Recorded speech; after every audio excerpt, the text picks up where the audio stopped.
La 8e, mes chroniques du Smudge. Je vous souhaite un joyeux Noël. Sans lunettes, ça se fait aussi. Donc ça y est, vous avez eu vos cadeaux. Ça plaît pas, peu importe. Mais en attendant, elle sonne. Quand la musique... Non, c'est pas celle-là. Tu entends? C'était le teasing de cette semaine. Hell Bells. Ouais. Back in Black. L'album hommage de AKDK. Pardon? AKDK. Oui, ACDC, parce qu'en australien, on dit AKDK.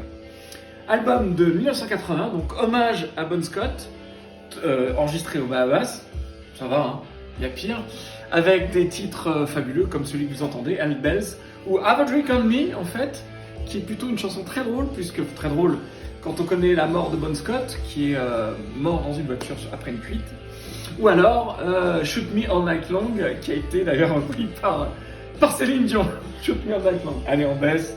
Donc, très très très bel album qui a donc détrôné l'album Rumors de nos amis Fleetwood Mac avec 50 millions d'unités vendues. C'était donc pour l'album de la semaine d'AKDK. Passons maintenant à la rubrique la bande-annonce de la semaine.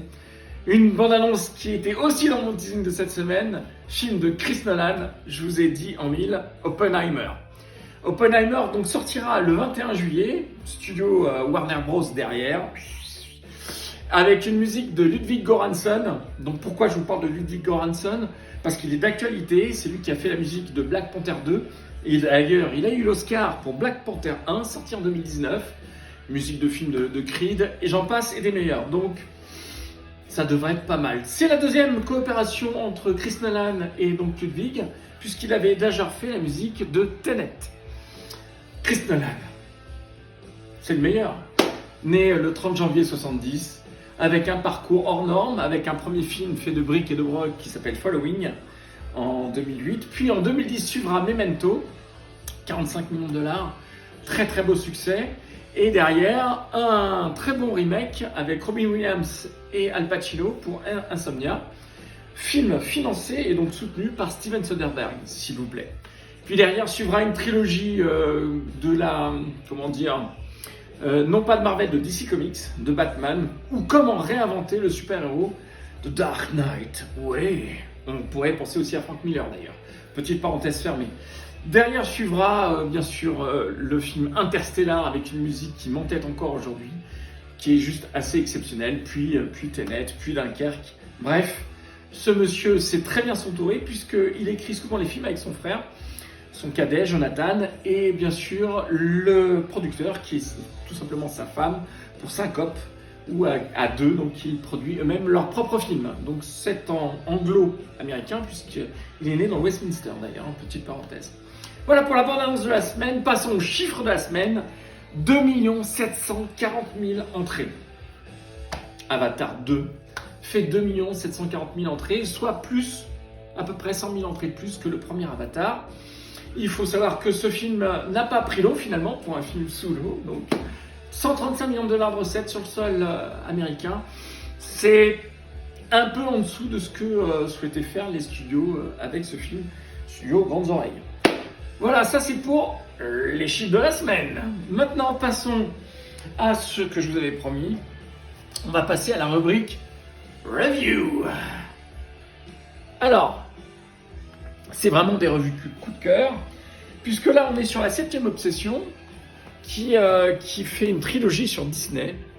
C'est juste, comment dire, c'est de la culture pop, puisqu'on part de la naissance de Disney à aujourd'hui, avec tout ce qu'on peut avoir derrière. Je ne vous citerai pas leur filmographie monstrueuse, avec des génies à l'intérieur, dont Brad Bird d'ailleurs, qui n'a pas fait partie de certains génies. Donc on a à chaque fois des anecdotes sur toute cette partie-là, qui est la 3e partie, donc c'est le 3e volet de la 7e obsession.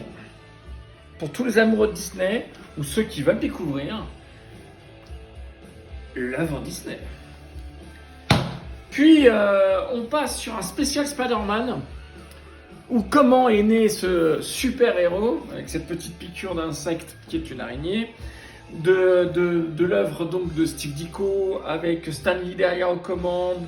Bref, comment ce super-héros qui fait encore rêver le box-office, vous allez pouvoir en prendre plein les mirettes. C'est très bien écrit, il n'y a rien de négatif, c'est que du bonheur et vous allez en prendre plein les mirettes aussi.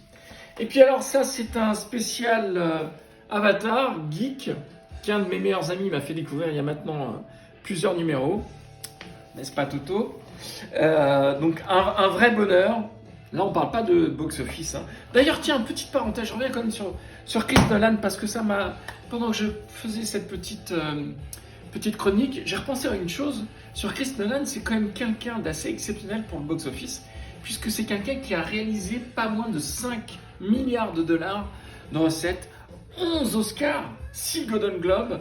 Bref, vous avez compris que Oppenheimer, je reviens dessus, hein, c'est plus fort que moi, on devrait vraiment prendre un pied pas possible. Et pourquoi je reviens sur Oppenheimer, j'ai quand même omis de vous parler de ce casting de tueurs. Matt Damon, Cillian Murphy, le héros de Peaky Blinders par exemple, ou celui qui a joué dans la trilogie Batman. Vous allez avoir Rami Malek, qui a joué dans le dernier James Bond. Vous allez avoir le fils de Dennis Quaid. Bref, donc là aussi on a un casting assez étoffé et qui devrait nous faire passer un très bon moment. Je referme cette parenthèse sur la bande-annonce de la semaine. Passons maintenant à la rubrique bande dessinée, c'est Noël. C'est Noël, donc on va parler de ce magnifique opus Un chant de Noël, d'après Charles Dickens. C'est dessiné par Mr. Munyera, un des nombreux qui a travaillé sur Spirou, qui a réinventé Spirou avec ce côté, avec de l'amplitude, du mouvement un petit peu à la Uderzo. Et là, très honnêtement, j'étais pas très chaud. Mais quand Dargaud met les moyens avec Mr. Munyera, qui a fait aussi Campbell, la famille Campbell, dont je vous parlerai prochainement, l'histoire des pirates, on est sur un génie. Munyera, on est sur un génie, je vais vous trouver la page, du mouvement, de l'enchantement. C'est un magicien. L'histoire, donc d'après Dickens, va vous emmener sur ce personnage sombre au féminin. Donc un Scrooge au féminin, c'est bien, mais franchement, ça mériterait d'être un peu plus étoffé. J'ai trouvé que l'histoire était trop courte et on allait trop vite sur certains passages assez sombres. C'est dommage, mais ça reste une réussite. Passons sur mon coup de cœur de 2021. T'en arrive. J'en ai eu les larmes aux yeux. Quand Sylvain Vallée, celui qui a fait Histoire de France, celui qui a fait Katanga, extrême bonne trilogie sur l'Afrique noire, ou la France à Afrique. Donc on est pareil sur un personnage qu'on pourrait appeler anti-héros. C'est un auteur à la retraite, c'est l'histoire d'un auteur à la retraite, qui a eu un ami pendant de nombreuses années, qui le faisait rêver sur ses voyages à l'étranger. Et finalement, comme c'est un ancien notaire, donc il va effectivement voir qui héritera de cette pseudo-fortune. Et là, vous allez pouvoir gambader, vadrouiller avec ce notaire qui n'a jamais sorti de chez lui un orteil. On parlera de vie de couple, on parlera d'héritage, on parlera de l'ascension sociale. C'est très émouvant.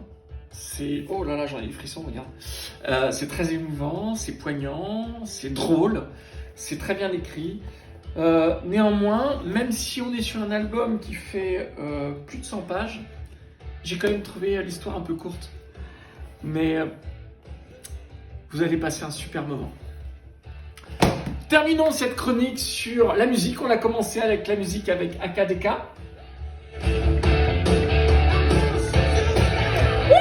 C'est bon, hein? On va terminer sur la musique. L'album de Noël. C'est Noël, le 25 décembre. Qui a inventé l'album de Noël? Eh bien, tout simplement, l'album de Noël a été créé par Sinatra en 48. Mais le premier à avoir fait une chanson de Noël, c'est Bing Crosby en 46. Puis on a eu Nat King Cole qui a fait aussi sa petite tambouille sur Noël. Et pour terminer, Sinatra sur un 78 tours. Voilà mes petits smashers, j'étais un petit peu long aujourd'hui. Ça méritait le coup puisqu'il y avait pas mal de choses. N'hésitez pas à partager, n'hésitez pas à en parler, n'hésitez pas à me faire des commentaires. Et surtout, dernière chose, dites-moi quelle est votre chanson préférée du groupe